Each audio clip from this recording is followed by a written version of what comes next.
À la une de cette édition d'information, 18 avril 2016, hôpital Lakentini de Douala, le docteur Jean-de Dissongo s'en va et le professeur Louis-Richard Ndiok s'installe. Le passage de témoins entre le directeur entrant et sortant s'est fait ce lundi en présence du ministre de la Santé publique, André Mamafouda. L'ambiance de cette cérémonie d'installation à plusieurs volets est à suivre dans ce journal. 18 avril 2016, le Cameroun pense à l'éducation pour tous à l'horizon 2035. La ministre de l'Éducation de base, Youssouf Adidjalim, a présidé ce lundi à Yaoundé les assises dédiées au Forum national de présentation et de partage du cadre d'action de l'éducation 2030 et de la stratégie continentale de l'éducation en Afrique. 18 avril 2016, c'est également la journée mondiale des monuments et sites. Pour cette édition, la communauté internationale marque un arrêt sur le patrimoine sportif. On en parle dans cette édition et voilà pour les titres. Mesdames, Messieurs, bonsoir et bienvenue au journal. L'hôpital Lakentini de Douala a à sa tête un nouveau directeur. Le professeur Louis-Richard Ndiok a été installé ce lundi 18 avril 2016 par André Mamafouda, ministre de la Santé publique. Le nouveau patron de cet illustre hôpital a pris connaissance de sa feuille de route. Les allocutions du jour ont aussi fait une évocation de l'abnégation du directeur sortant Jean-de Dissongo pendant ses 4 années de service à la tête du dit hôpital. Colombe Katal et José Ngongang. Il était 13h précis ce lundi 18 avril 2016 lorsqu'André Mamafouda, ministre de la Santé publique, a solennellement installé le professeur Louis-Richard Ndiok à la tête de l'hôpital Lakentini. Une cérémonie d'installation qui a drainé du beau monde, au rang desquels les autorités civiles et traditionnelles de la ville de Douala. Sur le fait, Friz Ntone, délégué du gouvernement auprès de la communauté urbaine de Douala et par ailleurs président du comité de gestion de l'hôpital Lakentini, a ouvert le bal des allocutions. Dans son propos, il a rendu un vibrant hommage au directeur sortant, Jean-de Dissongo, pour 4 années de service rendus dans cet espace sanitaire. Le premier magistrat de la ville a placé cette cérémonie dans un contexte universel d'alternance. Comme son prédécesseur au pupitre, le ministre de la Santé a lui aussi loué l'abnégation du directeur sortant. Pour 71 769 patients, 250 accouchements, 90 000 actes de laboratoire, 450 césariennes seulement en 2015, Jean-de Dissongo, selon les propos du ministre, est en réserve pour la République. Au nouveau directeur, il a été prescrit la responsabilité de redorer le blason de l'hôpital et de son personnel soignant. Une responsabilité que le professeur Louis-Richard Ndiok garde présente à l'esprit. Le professeur Louis-Richard Ndiok est marié et père de plusieurs enfants. Il exerce comme médecin généraliste à l'hôpital général de Douala de 1993 à 1995. De 1998 à 2004, il est chef de service ORL à l'hôpital général de Douala. De 2001 à 2009, il dirige l'hôpital de Bonassama. En 2010, il opère à la tête de l'hôpital de Déa et enfin en 2016, il prend les rênes de l'hôpital Lakentini, classé monument de la ville de Douala. L'autre articulation de cette cérémonie d'installation portait sur la conférence de presse organisée par le ministre de la Santé publique. André Mamafouda et la presse ont, autant que faire se peut, scruté avec méthode et courtoisie l'univers médical au Cameroun. Voici d'ailleurs la quintessence de cette conférence de presse. La cérémonie d'installation du nouveau directeur de l'hôpital Lakentini de Douala a été l'occasion pour le ministre de la Santé publique d'échanger avec les hommes et femmes de médias dans le cadre d'une conférence de presse. Avant la traditionnelle série de questions, André Mamafouda a intercédé auprès des hommes de la presse en faveur du personnel soignant. Il va ensuite inviter la presse à travailler en vue de construire le moral des acteurs de la santé. Face à la presse, il lui a fallu répondre à entre autres questions telles « Pourquoi n'avoir pas observé une minute de silence à la mémoire de Monique Koumateke ?» Fallait-il que nous marquions une minute de silence? Ce n'est pas ce fait qui m'a amené ici aujourd'hui. Nous avons, au moment où nous parlons, des personnes qui décèdent. Je crois que vous le savez. Si à chaque rencontre nous nous retrouvons, nous devons d'abord démarrer. Je crois que ça devrait se faire comme ça, mais ce n'est pas possible. Mais je m'incline devant la mémoire de cette dame et je renouvelle encore la compassion du gouvernement qui avait déjà été exprimée par M. le gouverneur au nom du chef de l'État. Que reproche-t-on au directeur sortant? L'hôpital Lakentini a vu plusieurs dirigeants comme toutes les autres structures du pays. À un moment, quelqu'un est placé dans une responsabilité. À un moment, cette personne est remplacée. Il ne faudrait pas que tout remplacement y ait une liaison à une cause particulière. Quelles dispositions sont prises pour l'accueil dans les hôpitaux? Aujourd'hui, on crie contre l'accueil à l'hôpital, mais partout dans notre société, regardons-nous en face. Y a-t-il un endroit où on va dire que l'accueil est au top? Je crois que c'est un fait de société. On peut se poser la question si le problème ne démarre pas dans la famille. Apprenons-nous à notre enfant à nous accueillir quand nous rentrons le soir. Est-ce que nous-mêmes, quand nous rencontrons un collègue de travail, nous savons encore l'accueillir? Parce que quand on vient seulement poser l'accueil qu'à l'hôpital, je crois que ce serait voir juste un petit bout. C'est un problème de société. Au sorti de ces échanges francs, le ministre de la Santé va inviter les journalistes à apporter leur contribution avec des suggestions. Tout beau, tout neuf, l'hôpital La Quintini de Douala et son nouveau directeur augurent des lendemains meilleurs. Dans les coulisses de cet établissement, cependant, le mal-être reste une réalité. Réseau clandestin et malaise de certains employés font encore la part belle de cet espace sanitaire. Colin Bekatal et José Ngongan ont visité l'hôpital La Quintini ce 18 avril. Un nouveau patron et de nouvelles perspectives pour l'hôpital La Quintini. Au regard de sa profonde toilette, cet établissement laisse entrevoir une lueur d'espoir. Mais combien de temps faudrait-il à cet espace sanitaire pour redorer son blason d'antan? La question pourrait rester longtemps sans réponse car on sait que c'est au fer rouge que la mauvaise réputation de cet établissement hospitalier a marqué les esprits. On se rappelle que 26 mesures ont été prescrites par le ministre de la Santé publique pour stopper le dérèglement des hôpitaux. Entre autres, l'accueil et l'orientation, la prise en charge des patients, l'accès et la sécurité. Ces dernières, dans le cas de La Quintini, semblent être un idéal sur un terrain instable. Tenons pour exemple quelques faits. De l'extérieur, le phénomène des démarcheurs. C'est un réseau clandestin qui sert de transit entre le patient et le personnel soignant. Ces acteurs hostiles à la caméra ont confié à l'équipe de CamNews 24 que la mise en place d'un service d'accueil et d'orientation ne saurait mettre un terme à leur activité. Inutile de noter la responsabilité de certains médecins dans ce cercle vicieux et les véritables victimes sont connues. D'autre part, des agents de services d'entretien d'après une source sont délaissés pour compte et pourtant exposés aux infections que tout autre personnel. À côté de ces clichés forts déshonorants, l'on constate tout de même de nouvelles mesures qui mettent à la disposition de chaque pavillon 2 médecins généralistes, un chirurgien et un résident en chirurgie.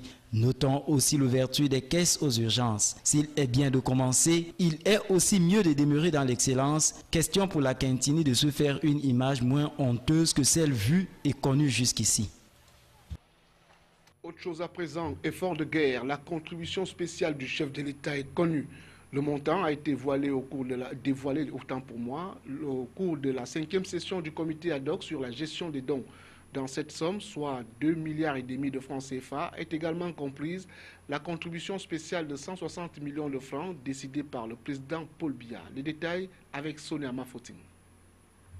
La 5e session du comité ad hoc de gestion des dons destinés aux populations et forces de défense renseigne que le montant total déjà collecté est de 2,5 milliards de francs CFA.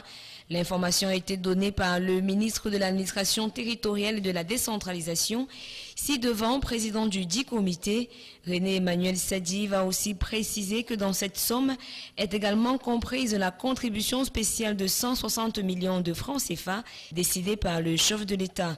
D'autres précisions au sujet de la répartition de cette somme font savoir qu'1,5 milliard de francs CFA ira aux forces de défense et de sécurité et 1 milliard aux populations de l'extrême nord affectées par les effets de la lutte contre Boko Haram. Aussi entend-on prendre en compte les efforts déployés par les comités de vigilance dans le cadre de cette guerre. L'utilisation de ces fonds se fera au niveau du ministère de la Défense où le chef de département est chargé de voir dans les détails les modalités d'utilisation. L'autre milliard affecté aux populations pourrait servir à financer les projets sociaux. Pour l'occasion, le gouverneur de la région de l'Extrême-Nord a reçu instruction de procéder à une évaluation et faire un état des besoins qu'on pourra faire financer. La réalisation des différents projets retenus étant confiée d'office au génie militaire, il n'est pas exclu, selon le ministre de l'Administration territoriale de la décentralisation, que l'on procède à l'appel en cas de nécessité aux entreprises locales. Si les dons n'ont pas cessé d'être réceptionnés, le comité qui fait son auto-évaluation relève tout de même des difficultés relatives à la logistique d'acheminement de ces dons auprès des bénéficiaires. L'on cite entre autres la location des camions qui coûtent cher et les voies de communication qui sont mauvaises. Dans la suite du journal, l'éducation pour tous à l'horizon 2035, l'agenda post-2015 préoccupe la communauté éducative.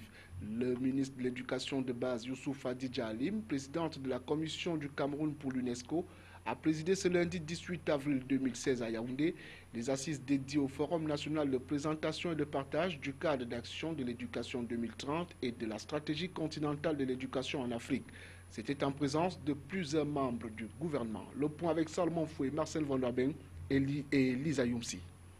Éducation pour tous à l'horizon 2035, c'est le pari des travaux de Yaoundé qui ont mobilisé autour du ministre de l'Éducation de base certains de ses collègues membres du gouvernement au rang desquels Zachary Périvet de l'emploi et de la formation professionnelle, Irène Nguéni des affaires sociales et Benoît Ndong Soumet, le secrétaire d'État auprès du ministre de l'Éducation de base. Ce panel était complété par le représentant du bureau régional multisectoriel de l'UNESCO, le vice-président du Sénat, la secrétaire générale de la Fondation Chantal Biya, les secrétaires nationaux à l'éducation et les syndicats d'enseignants. Preuve que le Forum national de présentation et de partage du cadre de l'éducation 2030 et de la stratégie continentale de l'éducation en Afrique, objet des présentes assises, s'est voulu une plateforme d'évaluation de la mise en œuvre du concept d'éducation pour tous au Cameroun et un cadre normatif pour jeter les bases de l'agenda post-2015 dans le sous-secteur de l'éducation au Cameroun.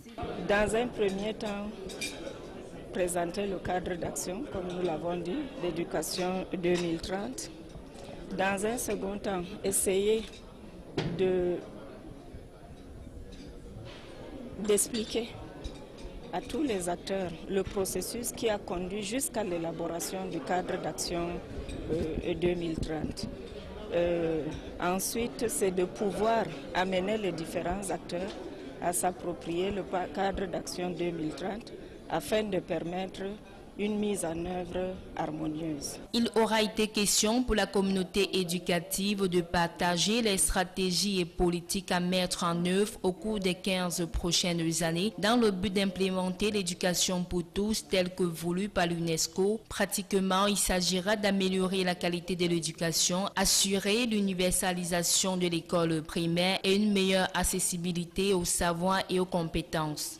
Car de l'avis du gouvernement, l'éducation pour tous constitue la clé de voûte de la croissance et de la lutte contre la pauvreté. Toutefois, garantir le droit de l'éducation pour tous peut s'avérer un pari difficile à réaliser du fait de certaines pesanteurs telles que le poids de la dette, les guerres et autres conflits civils.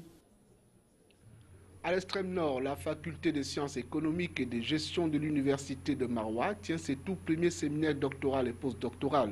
Les travaux, qui vont durer 2 jours, ont été ouverts ce lundi par le vice-recteur chargé des enseignements en présence d'une 50aine de doctorants. Voici le compte rendu de Célestin Tabouli-Succès et Sonia Mafotine pour le récit. Éducation pour tous à l'horizon 2035. La faculté des sciences économiques et de gestion de l'université de Maroua a ouvert ses portes au cours de l'année académique 2014-2015. C'est donc un jeune établissement dont les ambitions en matière de recherche sont clairement affichées. On en veut pour preuve la tenue des tout premiers séminaires doctoral et postdoctoral ce lundi 18 avril qui constitue une plateforme d'échange entre les débutants au métier et les enseignants de rang magistral afin de booster non seulement la rédaction des thèses débutantes, mais aussi à faciliter dans un délai proche l'organisation des premières soutenances de thèse de doctorat PhD. En ouvrant les travaux, le vice-recteur chargé des enseignements, Le professeur Benoît Loura a tenu à préciser que la faculté des sciences économiques et des gestions de l'université de Maroua doit assumer la noble mission fondamentale qui est la formation des professionnels compétents pour accompagner la conception et la mise en œuvre des politiques de développement du Cameroun. Il a à cet effet invité la cinquantaine des séminaristes présents à capitaliser les acquis de ces séminaires qui vont durer 2 jours. Le doyen de cette faculté, le professeur Abessolo Yves André, qui a précédé le vice-recteur dans la prise de parole, a souligné d'un grand trait que c'est un devoir moral et citoyen d'assurer l'encadrement à travers ce type de concertation pour fournir aux participants des meilleurs outils méthodologiques, les conduisant à réaliser des thèses de doctorat de qualité dans les meilleurs délais. Pendant 2 jours donc, les participants auront droit à des communications thématiques sur des sujets très variés, la présentation des travaux des doctorants suivis des échanges. Parlons à présent d'économie. Aropa, en mission Afrique à Douala, l'Alliance des ports du Havre, Rouen et Paris a présenté à la presse le 14 avril dernier les offres de transport et de logistique proposées vers et depuis l'axe Seine. Le Business FN qui s'en est suivi était animé par une délégation de représentants des ports de l'axe Seine et de l'Union portuaire rouennaise. L'Alliance des ports du Havre, Rouen et Paris, en abrégé Aropa, a exposé sur la large palette de solutions en matière de transport conventionnel, conteneurs, rouliers et bulk. Le point avec la rédaction. Ces administrateurs portuaires venus de la France sont à leur énième voyage en terre camerounaise. Pour cette fois, le groupement d'intérêt économique des ports du Havre, de Rouen et de Paris vient au-devant des entreprises africaines en général et camerounaises en particulier, présenter les offres de transport et de logistique proposées vers et depuis l'axe Seine.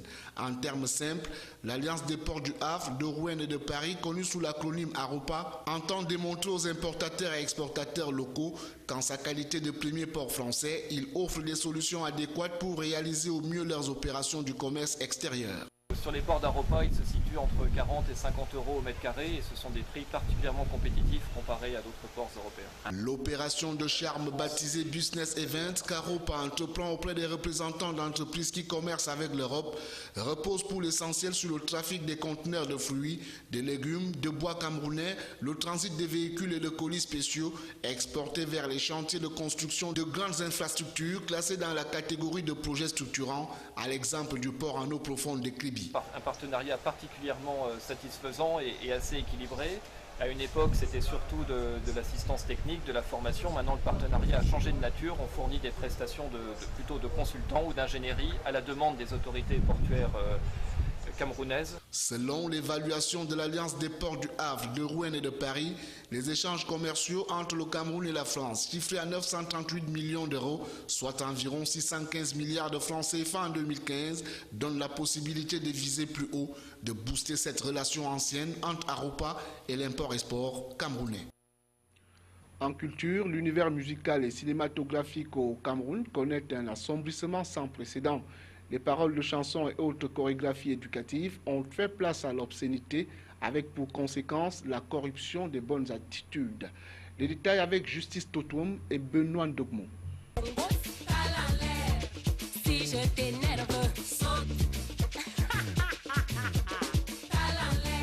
Saute et cale en l'air, coller la petite, le ventre et le bas-ventre, j'ai envie, sont là, entre autres, quelques propos indécents qui font la célébrité de certains Camerounais.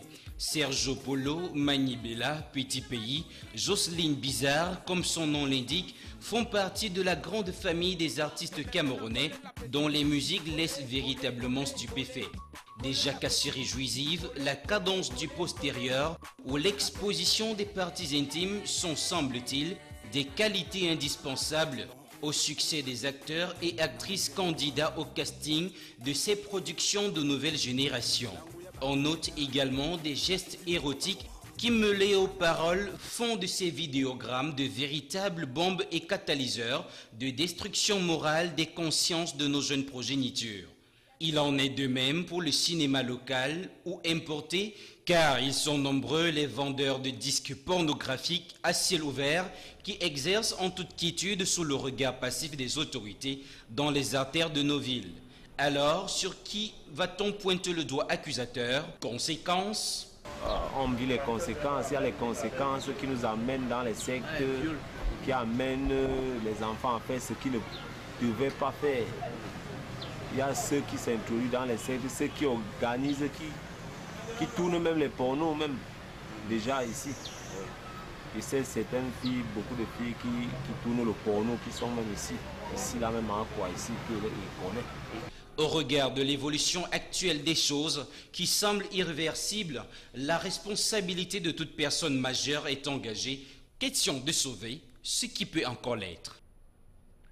Nous vous le disions en titre, la communauté internationale a célébré ce 18 avril 2016 la journée mondiale des monuments et des sites sous le thème « Les infrastructures sportives ». Au Cameroun, malgré l'absence de commémoration, il ne fait aucun doute, le patrimoine sportif est mal entretenu. Justice Toutouom et Benoît Ndogmo nous en parlent.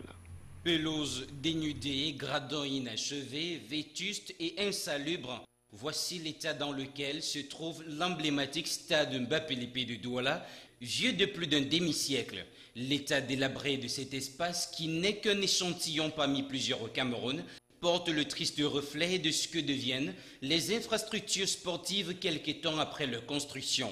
Achevées ou non, elles subissent généralement le même sort. Le piteux état dans lequel se trouvent les infrastructures sportives au Cameroun ne sont qu'une conséquence logique de la défaillance des autorités en charge de leur entretien ou encore de leur achèvement. On a joué ici dans ce stade où il y avait beaucoup d'entretien. Maintenant que ça a mis long, maintenant c'est devenu comme une poubelle parce qu'il n'y a aucun entretien. Et vraiment quand je vois ça, ça nous donne l'âme aux yeux. Vu que c'est un stade que nous on est passé là de temps en temps. Beaucoup ont passé leur vie sportive ici.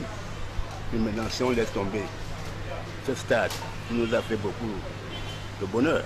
En ce 18 avril 2016, où la communauté internationale célébra la journée mondiale des monuments et des sites sous le thème « Le patrimoine sportif », il y a lieu de chercher à savoir si quelque chose peut être encore fait dans le sens de l'amélioration de la situation, étant donné que le Cameroun abritera très bientôt les compétitions africaines. En attendant, comme sous d'autres cieux au Cameroun, les sportifs continuent leur parcours dans ces mares d'eau et les spectateurs sur des barres d'acier sérieusement amortis. L'aire de jeu porte pourtant, ou alors malheureusement, le nom d'un illustre footballeur camerounais, un monument du football d'ailleurs, Mbappé-Lépé.